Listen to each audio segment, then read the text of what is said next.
कर्मों का फल हमें अवश्य मिलता है। जैसे भी कर्म किए होंगे वैसा ही फल भी मिलेगा। आधुनिक होने के चक्कर में इस सत्य को मत भूल जाना। मित्रों, हम अपने मानव जीवन में जैसे कर्म करते हैं उनका वैसा ही फल हमको इस जीवन में भोगना पड़ता है। लेकिन हम इस बात को समय से समझ नहीं पाते। जब तक हमें इस बात का बोध होता है कि हमने जो भी कर्म किए हैं उनका परिणाम क्या होगा, तब तक समय बहुत अधिक बीत चुका होता है। आइए आज हम जानते हैं कि यह कर्म कितनी प्रकार के होते हैं। वीडियो शुरू करने से पहले हम बताना चाहते हैं कि आप हमारे चैनल पे नए हो तो लाइक, कमेंट और सब्सक्राइब जरूर करें। आपके एक लाइक से ही हम मोटिवेट होते हैं और हमें प्रेरणा मिलती है। हमारे भारत में कई महापुरुषों ने कर्म के विषय में कई शोध किए हैं। हमारे पुरातन धर्म शास्त्रों में भी कर्म फल का बड़ा ही विस्तृत वर्णन किया गया है। उनके अध्ययन के अनुसार यह कर्म 3 प्रकार के होते हैं। पहला है क्रियमाण कर्म। मानव जीवन में नित्य प्रति जो कर्म सुबह उठने से लेकर दिन भर कुछ भी क्रियाकलाप या कर्म किए जाते हैं उन्हें क्रियमाण कर्म कहा जाता है। क्योंकि इन कर्मों के करने से मानव जीवन गतिमान रहता है। क्योंकि मुर्दा या निर्जीव वस्तुएं कर्म करने में समर्थ नहीं हो सकती। नित्य प्रति कर्म करना हर जीव का कर्तव्य है।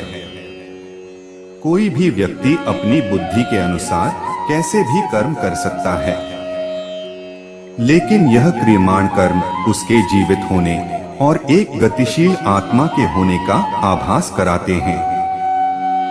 इस प्रकार से किए जाने वाले नित्य कर्मों का फल अधिकांश साथ साथ ही प्राप्त हो जाता है। जैसे यदि आप भोजन को ग्रहण कर लेंगे तो आपकी भूख स्वतः ही शांत हो जाएगी।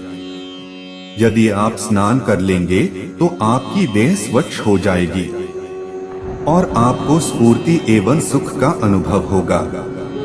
इन कर्मों को करने के लिए आपको कोई अतिरिक्त शक्ति का उपयोग नहीं करना पड़ता। जैसे कि दिन भर की थकान के बाद आपको निद्रा अपने आप ही आ जाएगी। आपकी थकान के उतर जाने पर आप स्वयं ही उठ जाएंगे। किंतु यदि आप आलस्य को धारण कर लेंगे तो आपका यह कर्म आपको जीवन की गति से दूर ले जाएगा। आपको इसके दुष्परिणाम भी भुगतने पड़ेंगे। इस प्रकार से किए जाने वाले कर्म क्रियमाण कर्म कहलाते हैं। दूसरा कर्म है संचित कर्म। यह बात तो निश्चित हो चुकी है कि आपको कर्म तो करने ही पड़ेंगे। कुछ ऐसे कर्म भी होते हैं जो कि हम करते तो हैं, लेकिन हमें उस समय यह ज्ञात नहीं हो पाता कि इन कर्मों का परिणाम क्या होगा। इस प्रकार से हम कुछ ऐसे कर्म भी करते हैं जो हमारी दृष्टि से बिल्कुल सही एवं सटीक होते हैं, किंतु प्रकृति, समाज एवं अन्य प्राणियों के दृष्टिकोण से उचित नहीं होते। हम यह अक्सर यह सोचते रहते हैं कि हमने जो भी किया उसका हमें अच्छा ही परिणाम मिलेगा, लेकिन कई बार ऐसा नहीं होता और हमें अपनी कर्म करने की सोच में परिवर्तन लाना ही पड़ता है। इस प्रकार से कर्म करते हुए कुछ ऐसे कर्म भी होते हैं जो कि हमारे चित्त की अंतर्दशा में जाकर एकत्र हो जाते हैं। साथ ही उन कर्मों का फल भी चित्त में ही विद्यमान हो जाता है। जब तक हमें अपने इन कर्मों का फल प्राप्त नहीं हो जाता तब तक वह कर्म हमारे चित्त में भी समाहित रहते हैं। इस प्रकार के कर्मों को संचित कर्म अर्थात संचय कर रखे गए कर्म कहा जाता है।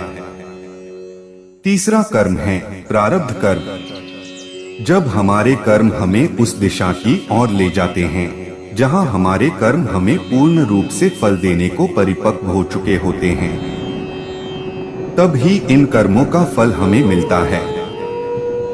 इस प्रकार के कर्मों को प्रारब्ध कर्म कहा जाता है।